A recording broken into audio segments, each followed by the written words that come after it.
नमस्कार साथियों, बहुत बहुत स्वागत है आपका हमारी एक और नई वीडियो पर। साथियों, यहां पर आप लोग देख सकते हैं Vicky Rastogi advocate at the supreme court of India द्वारा यहां पर जो सुप्रीम कोर्ट का आउटसोर्स कर्मचारियों के लिए बड़ा आदेश आया है, जो कि उमा देवी का फैसला है, उस पर बड़ी बात कही हुई है। यहां पर आइए आप लोगों को समस्त अपडेट बताते हैं ध्यान से। सुप्रीम कोर्ट ने कहा, उमा देवी के फैसले का लंबे समय से कार्यरत कर्मचारियों के खिलाफ गलत इस्तेमाल किया जा रहा है। कर्मचारियों के लिए महत्वपूर्ण फैसला।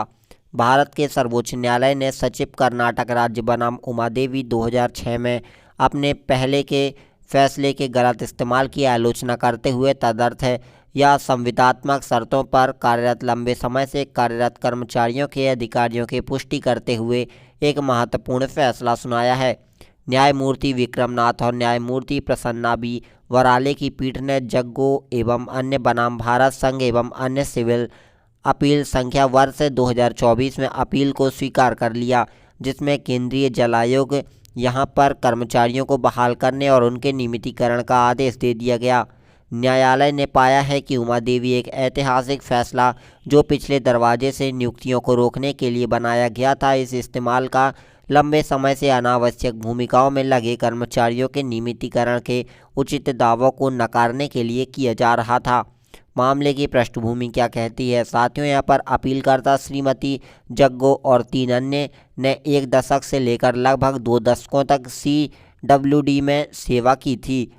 इसके साथ ही शुरू में अंशकालीन और तदर्थ शर्तों पर नियुक्ति किए गए उसकी भूमिकाओं में झाड़ू लगाना, धूल झाड़ना, बागवानी करना और CWC के प्रतिदिन के कामकाज के लिए आवश्यक अन्य रखरखाव कार्य शामिल थे।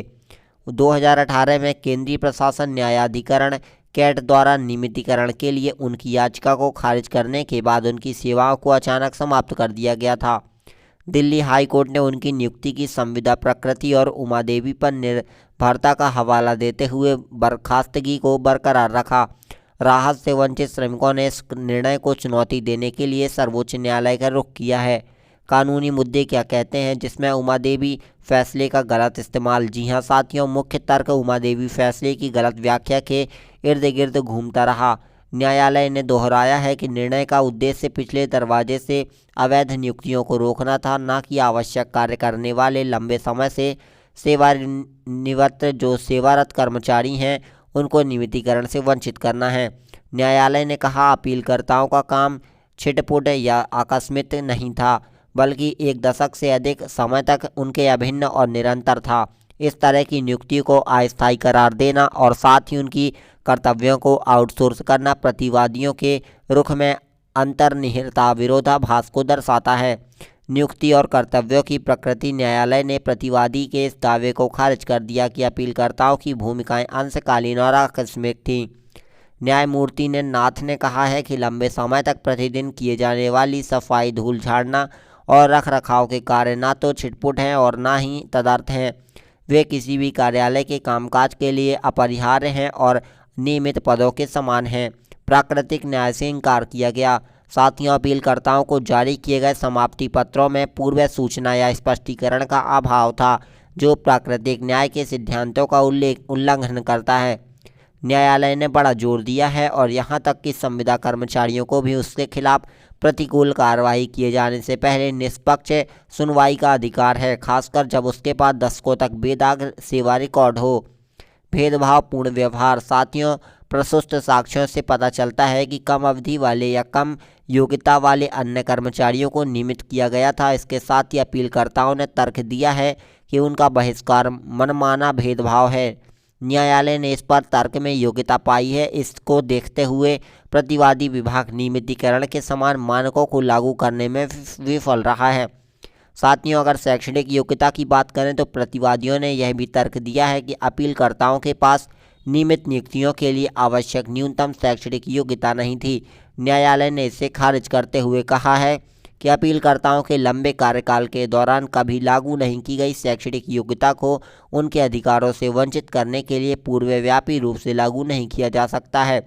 उनका लगातार प्रदर्शन उनकी क्षमता को प्रदर्शित करता है। इसके साथ ही नीतिगत ढाल के रूप में आउटसोर्सिंग। साथियों, प्रतिवादियों ने न्यायिक कार्यवाही के लंबे समय के दौरान अपीलकर्ताओं के कार्यों को निजी एजेंसियों को आउटसोर्स किया है। न्यायालय ने पाया है कि यह कार्रवाई कर्तव्यों की बारहमासी प्रकृति और नियमितीकरण से बचने के लिए जानबूझकर किए गए प्रयास को प्रदर्शित करता है।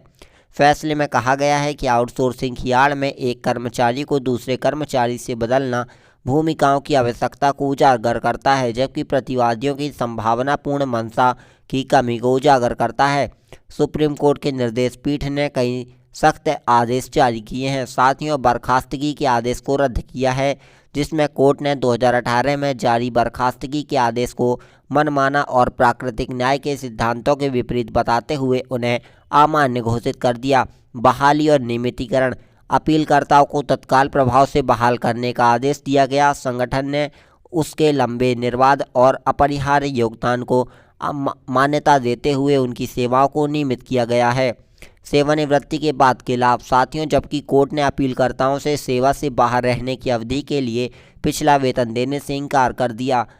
उसने निर्देश किया है कि सेवानिवृत्ति के बाद के लाभों के लिए सेवा की निरंतरता के बीच की अवधि को गिना जाएगा। न्यायालय की मुख्य टिप्पणियां क्या कहती हैं, जिसमें निर्णय निष्पक्ष रोजगार प्रथाओं की आवश्यकता को रेखांकित करने वाली महत्वपूर्ण टिप्पणियों से भरा हुआ था। साथियों, स्थायी या अनुबंधित जैसे लंबे दशकों के लिए किए गए कार्य की मूल प्रकृति को खत्म नहीं कर सकते हैं। रोजगार का सार इसकी प्रारंभिक शर्तों में नहीं बल्कि निरंतर सेवा और परिहार्य कर्तव्यों की वास्तविकता में होता है।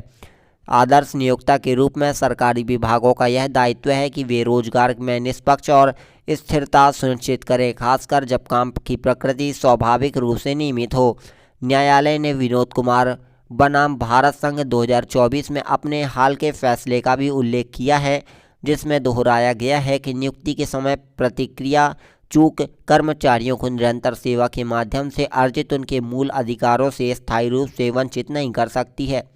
तो साथियों, देखा है आप लोगों ने यहाँ पर जो उमा देवी का जो हाई कोर्ट से बड़ा फैसला आया था, यहाँ पर किन किन बातों पर ध्यान दिया गया, क्या क्या जोर दिया गया, न्यायालय के क्या आदेश आए हैं। आई होप आप लोगों को समस्त मुद्दे ध्यान से समझ में आ गए होंगे और उमा देवी के फैसले का जो यहाँ पर गलत इस्तेमाल किया गया, तर्क किया गया, उमा देवी फैसले की गलत व्याख्या के इर्द गिर्द घूमता रहा। न्यायालय ने यहाँ पर दोहराया कि निर्णय का उद्देश्य पिछले दरवाजे से अवैध नियुक्ताओं को रोकना था, न कि आवश्यक कार्य करने वाले लंबे समय से सेवानिवृत्त कर्मचारियों को नियमितीकरण से वंचित करना था। साथियों, आई होप समस्त जानकारी समझ में आ गई होगी। प्लीज़ वीडियो को लाइक करिएगा, वीडियो को अभी तक शेयर नहीं किया तो वीडियो को शेयर करिएगा और वीडियो को अपने सभी कर्मचारियों साथियों तक शेयर करके चैनल को सब्सक्राइब करिएगा। साथियों, मिलते हैं इसी प्रकार की एक और नई अपडेट के साथ। तब तक के लिए धन्यवाद। Thank you for watching.